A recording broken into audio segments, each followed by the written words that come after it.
How to message someone on Pinterest. This is a step-by-step guide, so you should be able to follow easily.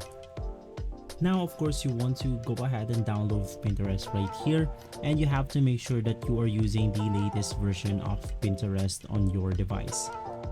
Now, once inside the Pinterest application, all you have to do is to go ahead and open up the profile that you want to go ahead and message. In my case, I'll just go ahead and log in my Pinterest account right here.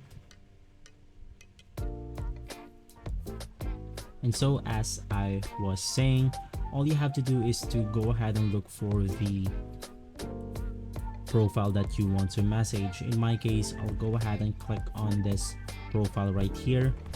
And if you want to go ahead and message someone on Pinterest, all you have to do is to click on the message button right beside the follow button on their profile.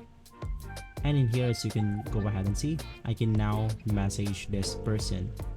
So if this video has been helpful for you, please consider by liking and subscribing. I'll make sure to see you again next time, and as always, thank you.